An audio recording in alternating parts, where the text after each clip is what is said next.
اللہ تعالیٰ نے انسان کو دنیا میں آزمائش کے لیے بھیجا ہے۔ آزمائش کا مطلب یہ نہیں ہے کہ رب العزت تکلیف میں ڈالنا چاہتے ہیں، بلکہ آزمائش کا مطلب ہوتا ہے کہ جس کی آزمائش کی جا رہی ہے اس کو رتبوں سے اور درجوں سے نوازا جائے۔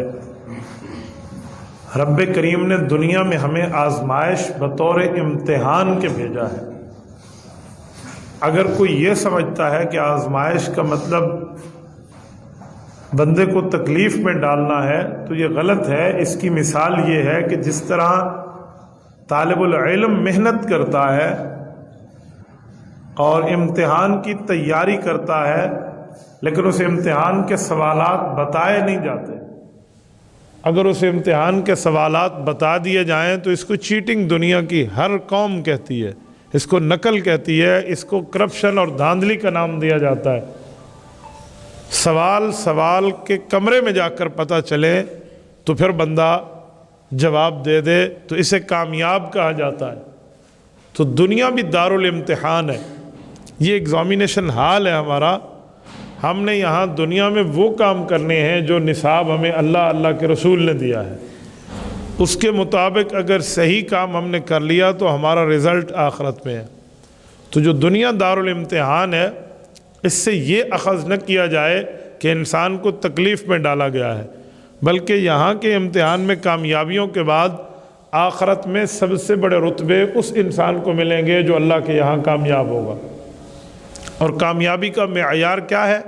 قرآن کریم نے کامیابی کا معیار یہ ذکر فرمایا کہ فمن زحزح عن النار وادخل الجنۃ فقد فاز۔ کامیاب وہ ہے جو جہنم کی آگ سے بچ گیا اور جنت میں داخل ہو گیا۔ اللہ تعالیٰ کی نظر میں وہ شخص کامیاب ہے۔ اب اس کامیابی کے حصول کا معنی کہ ہم نے دنیا میں وہ کام کرنے ہیں جس سے ہمارا اللہ خوش ہو جائے۔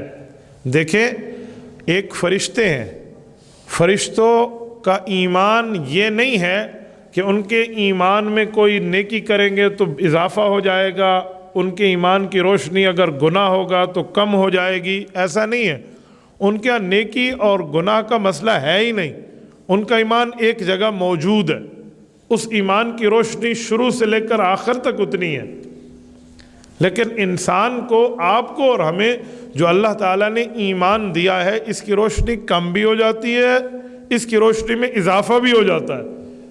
روشنی کم ہونے کا مطلب جس وقت بندہ کوئی نافرمانی کا کام کرتا ہے تو روشنی کم ہو جاتی ہے، اور بندہ فرما برداری کا کام کرتا ہے تو روشنی زیادہ ہو جاتی ہے۔ تو جتنی زیادہ روشنی لے کر انسان جائے گا اتنی زیادہ آخرت میں اس کو رتبے نوازے جائیں گے۔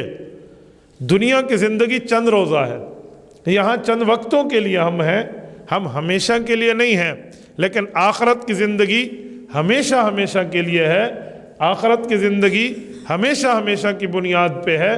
ایسا کچھ نہیں ہے کہ ہم دنیا کی زندگی کو سب کچھ سمجھ جائیں۔ جو بندہ دنیا کی زندگی کو سب کچھ سمجھے گا وَمَا لَهُ فِي الْآخِرَةِ مِنْ خَلَاقٍ، قرآن کہتے ہیں اس کا آخرت میں کوئی حصہ نہیں ہے۔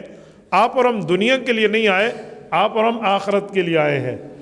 کفار کی سوئی آج تک یہاں اٹکی ہوئی ہے، وہ سمجھتے ہیں کہ دنیا میں انسان اپنی مرضی کے مطابق زندگی گزارے، کیوں ہم اپنی خواہشات کو ختم کر دیں، کیوں ہم اپنی چاہتوں کے اوپر چھری پھیر لیں، کیوں؟ انہوں کا عقیدہ ہی یہی نہیں ہے کہ ہم آنے سے پہلے کہاں تھے اور ہم جانے کے بعد کہاں ہوں گے۔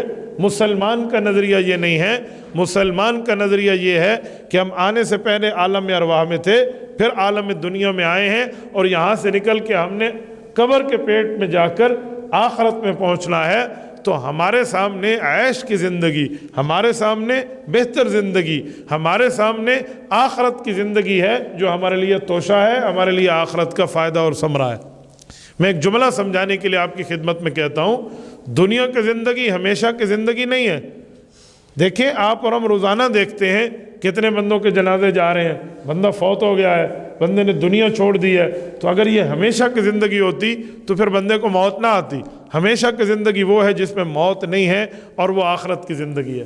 وہ کہتے ہیں آخرت میں موت کو ایک بکرے کی شکل میں لایا جائے گا، جہنمی جہنم میں ہوں گے جو کفار ہیں، مشرکین ہیں، اور جنتی جنت میں ہوں گے تو ان کے سامنے موت کو لا کے ذبح کر دیا جائے گا۔ کہتے ہیں اس وقت موت ہوتی تو لوگوں کے دل پھٹ جاتے کہ اچھا یہ آخرت کی زندگی اتنی لمبی ہے، اس میں کوئی ختم نہیں ہے، کوئی انتہا نہیں ہے۔